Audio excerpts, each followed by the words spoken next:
നമസ്കാരം. ട്രൂ ടിവിയിലേക്ക് സ്വാഗതം. സൂരജ് പാലക്കാരനാണ്. ജോലി എന്താണ്? സെക്യൂരിറ്റി ജോലി. ദിവസവേതനം എത്രയാണ്? ഒരു അപേക്ഷ വെച്ചു നവകേരള സദസ്സിൽ. പണി പോയി. സെക്യൂരിറ്റി പണിയാണ്.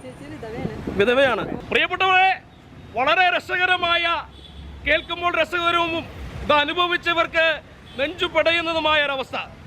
പ്രിയരെ, നവകേരള സദസ്സിൽ ചായക്കാശ് ചോദിച്ചതിന് ജോലി പോയ കുറച്ച് പാവപ്പെട്ടവരാണ് നമ്മുടെ മുന്നിലിരിക്കുന്നത്. ഒരുപക്ഷെ ഇവരുടെ പ്രശ്നം എന്താണെന്നറിയോ?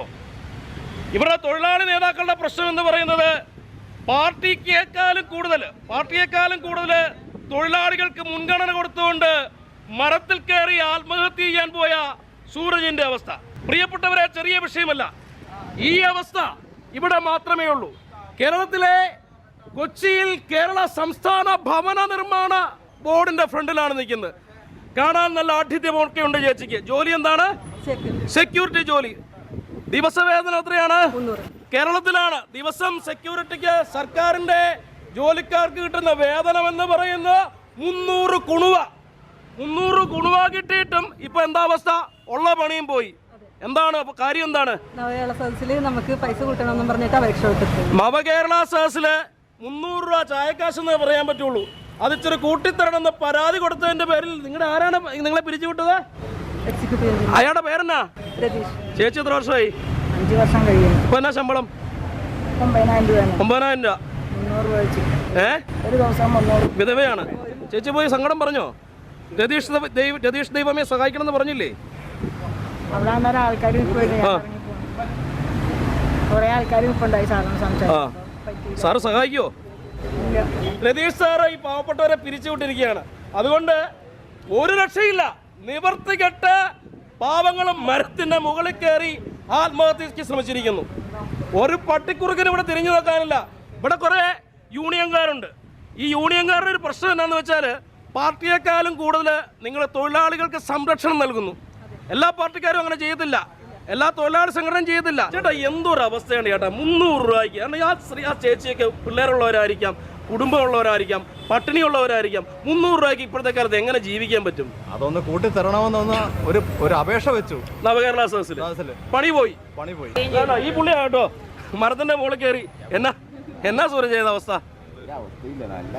നിവൃത്തികേടാ അല്ലേ? എന്നാ ചെയ്യുന്നേ?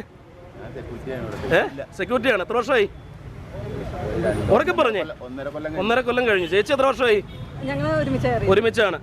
നവകേരള സദസ്സിൽ, സർക്കാരിന്റെ നവകേരള സദസ്സിൽ ശമ്പളമൊന്ന് കൂട്ടിത്തരണേ എന്ന് ഒരു അപേക്ഷ വെച്ചു.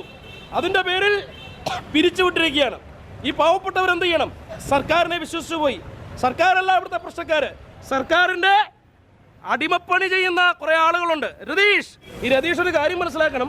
ഈ പാവപ്പെട്ടവർക്ക് ഇനിയും ഇവർ പാർട്ടിയും സംഘടനയൊന്നും ഇവിടുത്തെ പ്രശ്നമല്ല.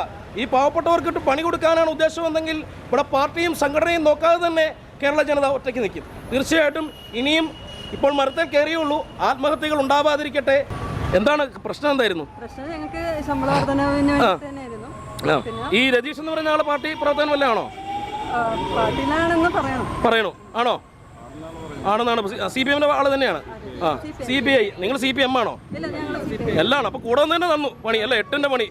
ഞാൻ പച്ചയ്ക്ക് പറയുന്നില്ല. എന്താണ് അല്ല, ഇതില് കൂലി എന്തെങ്കിലും കൂട്ടിത്തരണമെന്നുള്ള ഞങ്ങളുടെ ആവശ്യം. അത് 9,000 രൂപ എന്നുള്ളത് എന്തെങ്കിലും ഞങ്ങൾ പ്രതീക്ഷിച്ചത്. ഇപ്പൊ ഇവര് നഷ്ടത്തിലാണെന്നാണ് പറയുന്നത്. നിങ്ങൾ എന്താ ജോലി ചെയ്യുന്നത്? ക്ലീനിങ് ആണ്. ചേച്ചിക്ക് എത്രയുണ്ട് ശമ്പളം? 9,000. അല്ല, മക്കളൊക്കെ ഉണ്ടോ? ഇത് ഇവര് തീർത്തതല്ലേ കാര്യം എന്ന് പറഞ്ഞാൽ എംപ്ലോയ്മെന്റ് എക്സ്ചേഞ്ച് വഴിയിട്ട് ഇവര് താൽക്കാലിക ജീവനക്കാരായിട്ട് 6 മാസത്തേക്ക് വന്നവർ 4-5 വർഷമായവർ ഇപ്പോഴും ഇവിടെ ജോലി ചെയ്യുന്നുണ്ട്. പക്ഷേ അവരാരും രതീഷിനും ഇവിടുത്തെ ഉദ്യോഗസ്ഥ മാഡമ്മിമാർക്കും ചെയ്തു കൊടുക്കുന്ന പണിയൊന്നും ഇവർക്ക് ചെയ്യാൻ താല്പര്യമില്ലാത്തതുകൊണ്ടും. ശരിക്കും രതീഷ് രതീഷാണ്. അദ്ദേഹമാണ് ഇതിന്റെ മൊത്തം ശകുനി എന്ന് പറഞ്ഞാൽ. എനിക്കൊരു പേടി എന്ന് പറഞ്ഞാൽ ആ ചേച്ചി കയറി ചിലപ്പോൾ വീട്ടിലാണ് വെച്ച് ചെയ്തോളൂ പേടിച്ചു. എന്താ ആ ചേച്ചി ഇല്ലേ അവരെന്തെങ്കിലും ചെയ്യുമെന്നുള്ള പേടിയായിരുന്നു നമുക്ക്. അങ്ങനെ വീട്ടിലേക്ക് വെച്ച് ആത്മഹത്യ ചെയ്യുമെന്നുള്ള ഒരു പേടി നമുക്കുണ്ടായിരുന്നു. എന്തൊരു അവസ്ഥയാണ്. കാര്യം അവർക്ക് പിന്നെ അന്വേഷിച്ചു കൊടുക്കാനില്ല. ഭർത്താവ് മാത്രമേ ഉള്ളൂ. അതായിരുന്നു ഞങ്ങളുടെ പേടി. അത് സംഘടനയ്ക്ക് അപ്പൊ ഇത് ശരിക്കും പറഞ്ഞാൽ ഇതിനകത്ത് ഈ പ്രശ്നത്തിന് കാരണക്കാരൻ രതീഷ് എന്ന് പറഞ്ഞ എക്സിക്യൂട്ടീവ് എഞ്ചിനീയർ തന്നെയാണോ മെയിനായിട്ട്? അദ്ദേഹം കൊടുക്കുന്ന റിപ്പോർട്ടാണ്. ചെയർമാനെ തെറ്റിദ്ധരിപ്പിച്ചു, ചെയർമാനെ മന്ത്രി തെറ്റിദ്ധരിപ്പിച്ചു.